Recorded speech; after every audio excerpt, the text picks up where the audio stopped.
Hey, this is Dave DeCamp from antiwar.com. This is anti-war news for Thursday, June 13th, 2024.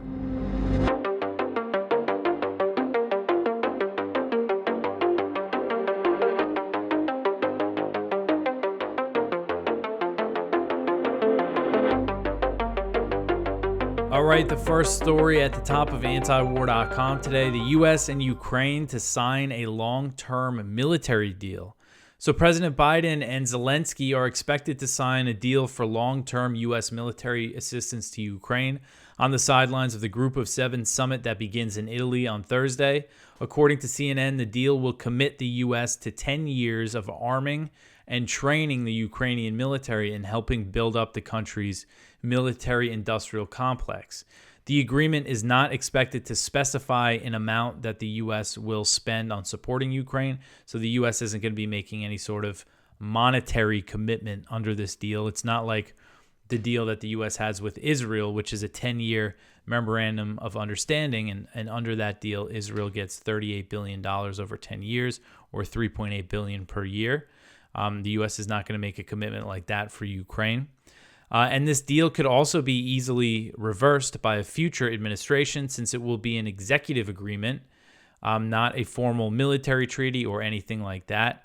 And so this is interesting because NATO countries first said they were going to negotiate these bilateral military deals with Ukraine last year, and a lot already have signed deals with Ukraine.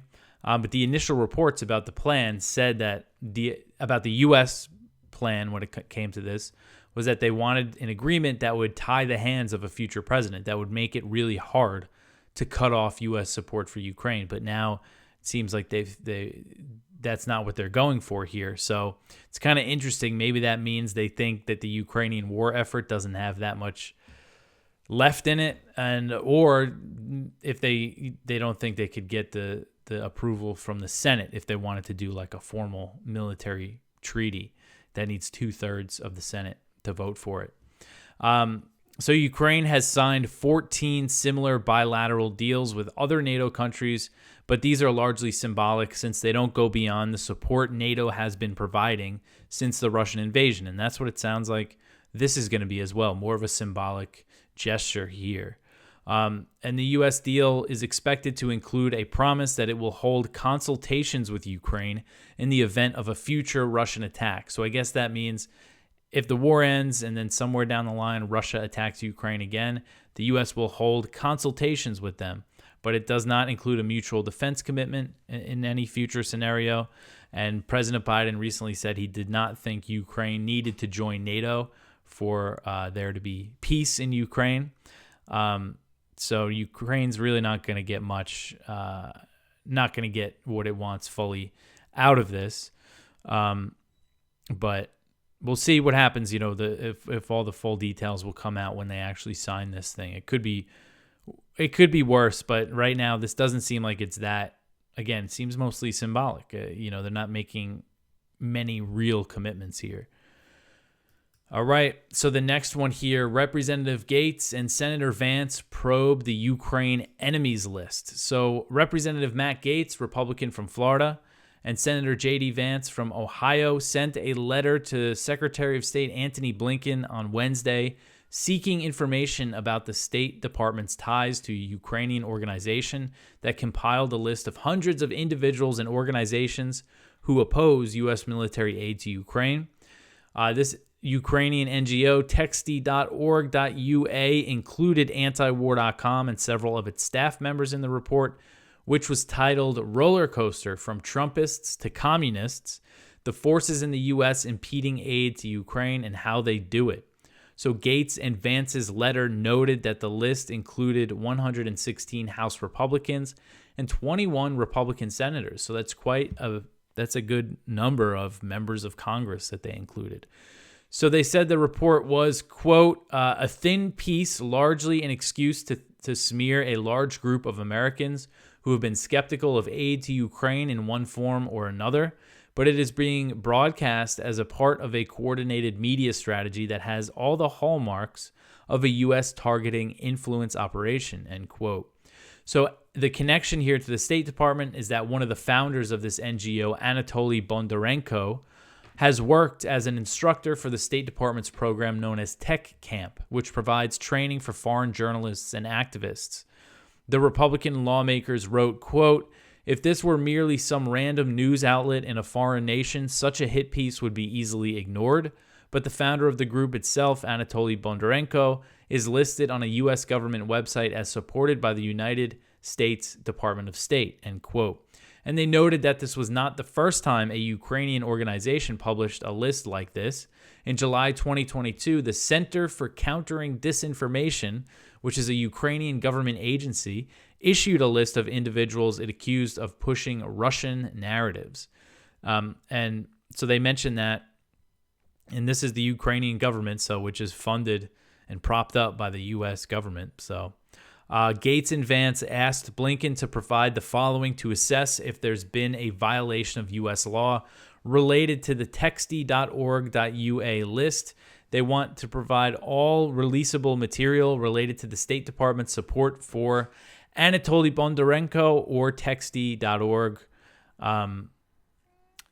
If there's any grants or anything like that. Provide a list of any State Department directives, master agreements, or other policies that outlined obligations of grantees or sub-grantees of the department relevant to the above publication.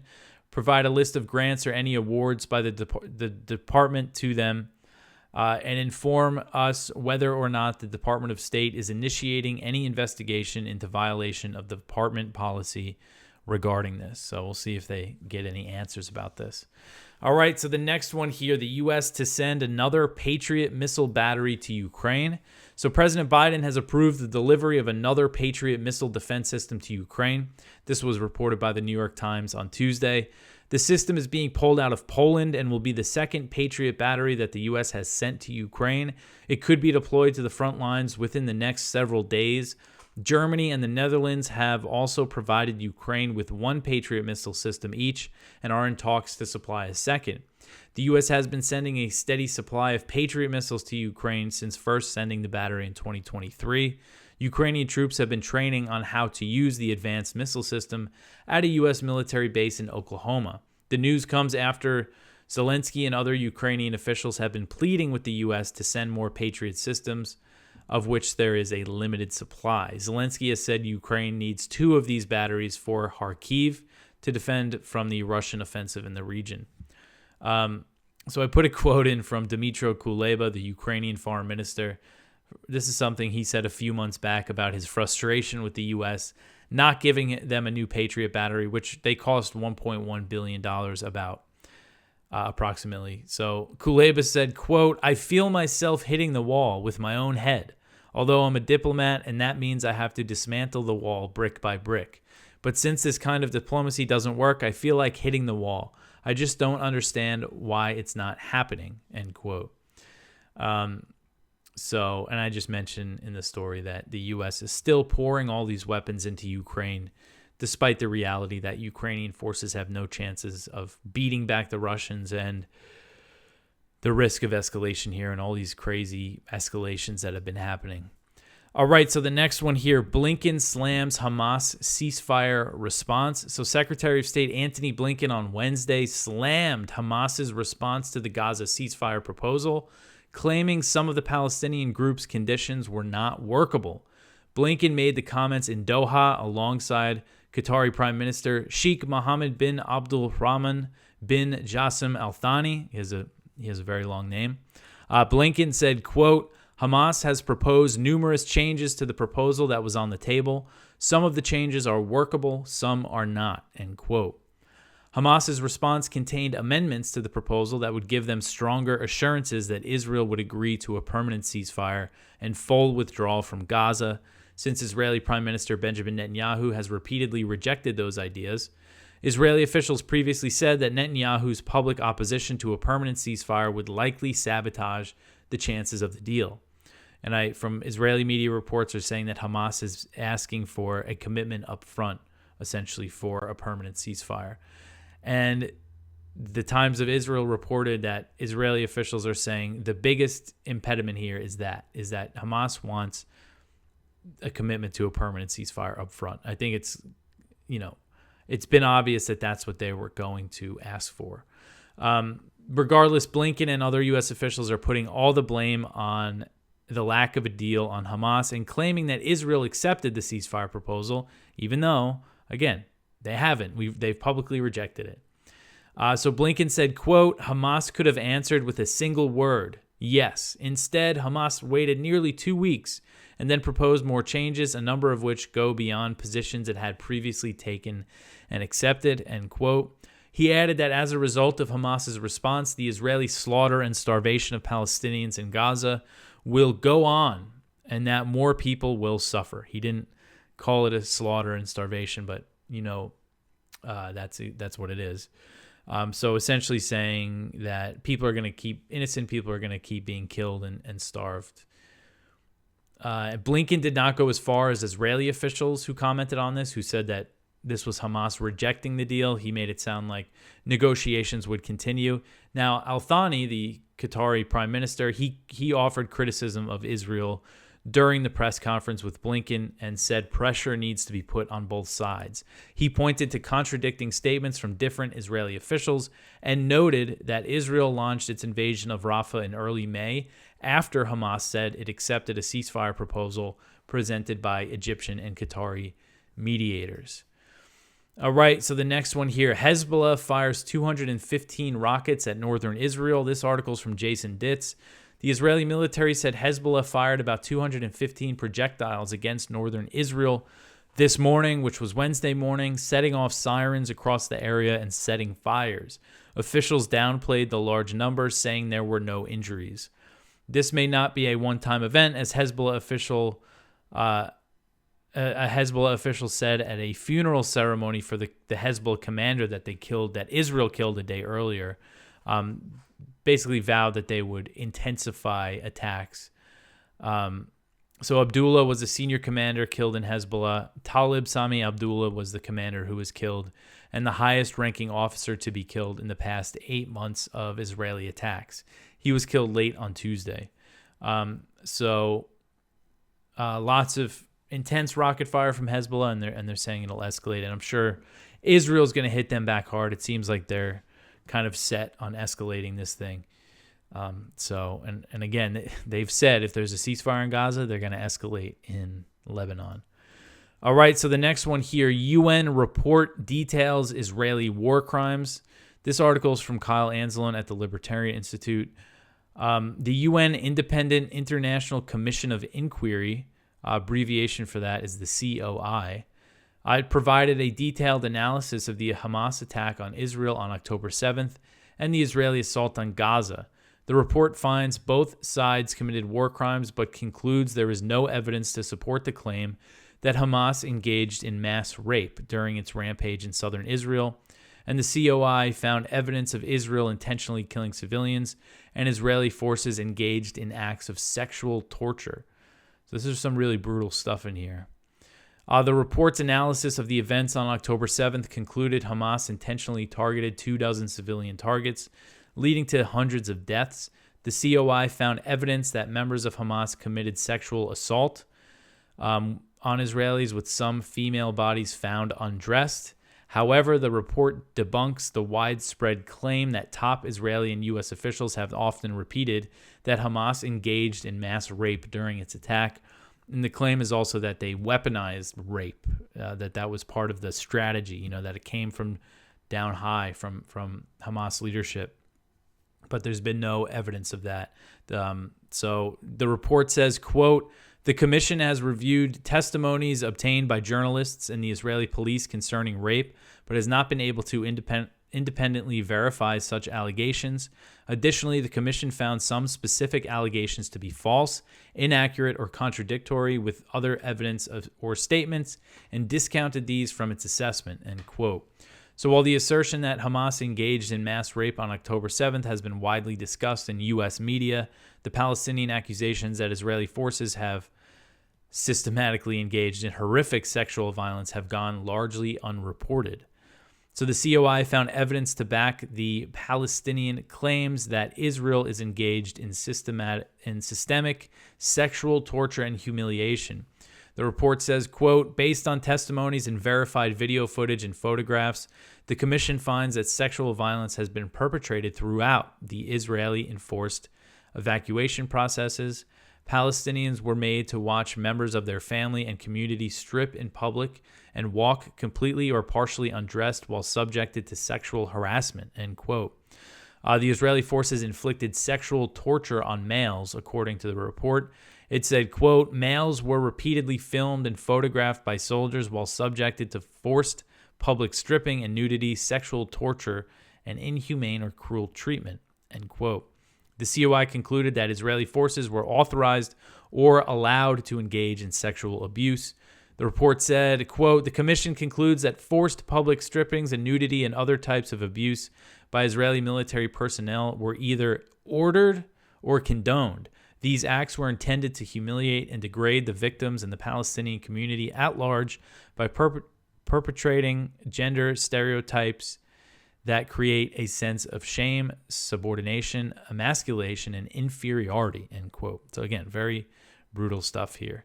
And the commission also found evidence that Israeli forces had been given the authority to target civilians. And the report, of course, recommends an immediate ceasefire in Gaza. So the next one here, also based on this report, the UN finds the IDF killed at least 14 Israeli civilians on October 7th. This article is from Middle East Eye. At least 14 Israelis were likely intentionally killed by the Israeli army on October 7th as part of a protocol aimed at preventing capture, a new United Nations report has found. The report by the UN, by the COI, documented repeated use of the so-called Hannibal Directive on October 7th as Israel was combating Hamas fighters who entered southern Israel from Gaza. The directive, when active, indicates that the Israeli army should use any and all means to prevent capture of Israeli soldiers, even if it involves killing them. Even though the secretive directive was officially and publicly revoked in 2016, several Israeli outlets have reported that the actions and rhetoric of the army during the Hamas-led attack imply it was reactivated in some form. There was a big article in Ynet about this. The COI said it had confirmed one statement by an Israeli security forces tank crew confirming that they had applied the Hannibal Directive by shooting at a vehicle which they suspected was transporting abducted Israeli soldiers. It said it has also verified information indicating that in at least two other cases, the security forces had likely applied the Hannibal Directive, killing up to 14 civilians.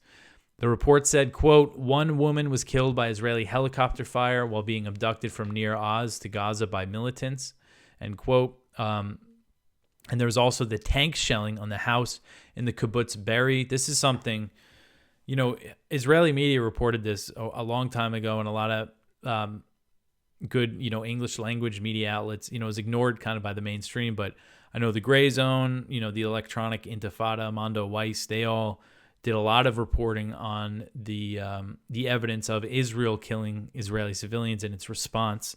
And these seem to be the two cases that are, there's evidence for. There could be more cases of this, of Israeli civilians. I know they destroyed a lot of cars that were heading back to Gaza. So it's just kind of using those things that we already knew in this report, things that I covered on this show, but kind of a while ago. So I think it's just an important thing to understand, because I think there's a chance that it's a lot more than 14 Israelis who were killed. I really have no sense of the scale of how many Israelis were killed by the IDF in the response. Some people say that they do, that it's this X amount, but I haven't seen any concrete way to really know that.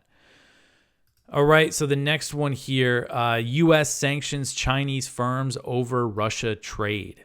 So the U.S. Treasury Department announced more Russia-related sanctions on Wednesday that target companies based in China and other countries that are accused of supporting Russia's war economy. New sanctions were imposed on more than 300 individuals and entities based in Russia, China, Turkey, and the UAE. So the U.S. has been trying to pressure China to reduce its trade relationship with Russia and announced its first significant round of Russia-related sanctions on Chinese companies last month.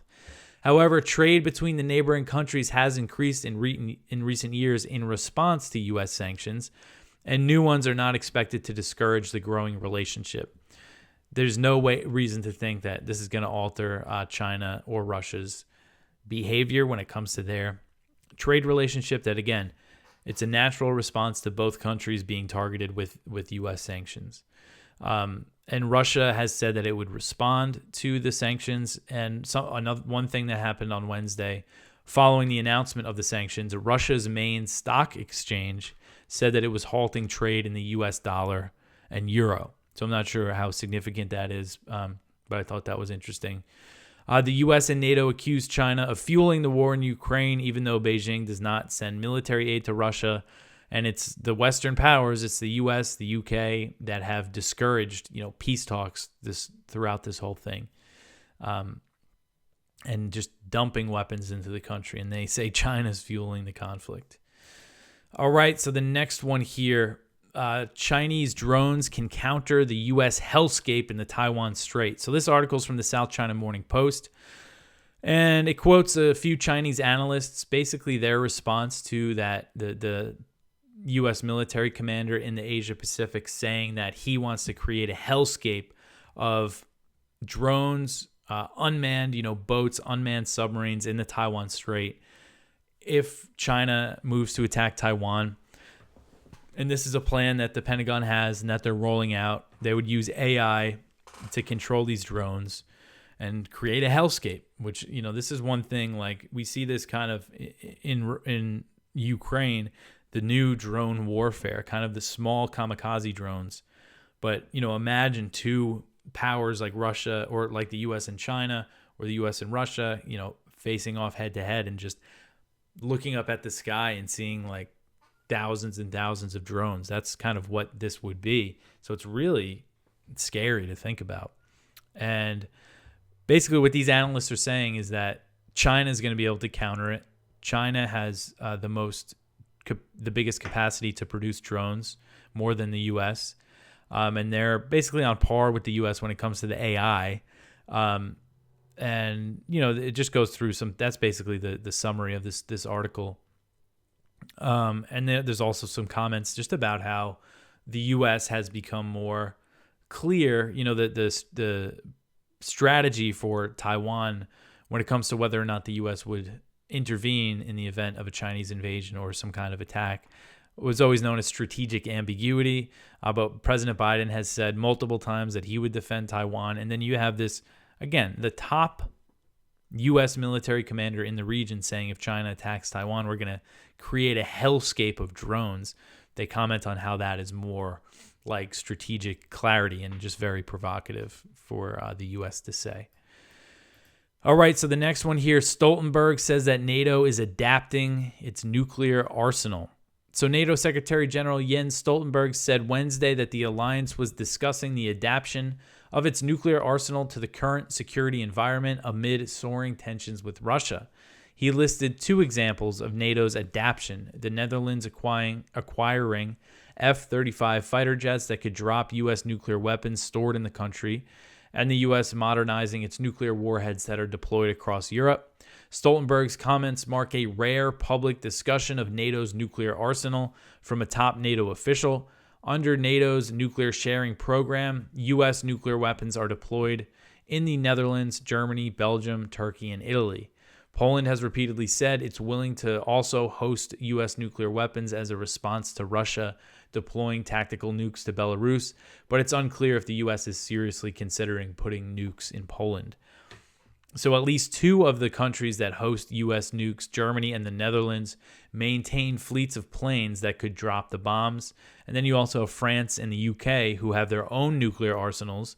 And earlier this year, The Telegraph reported that the U.S. is actually planning to deploy nuclear weapons to the U.K. for the first time since 2008. So Stoltenberg told reporters, quote, "This is not a new policy. This is a well-established procedure where the U.S. has nuclear bombs deployed in Europe and where some allies take part in what we call a cold nuclear sharing, having planes that can deliver these weapons," end quote. Stoltenberg called NATO's nuclear arsenal the ultimate security guarantee, and he also condemned Russia's deployment of nuclear weapons to Belarus, which Russia compared to NATO nuclear sharing.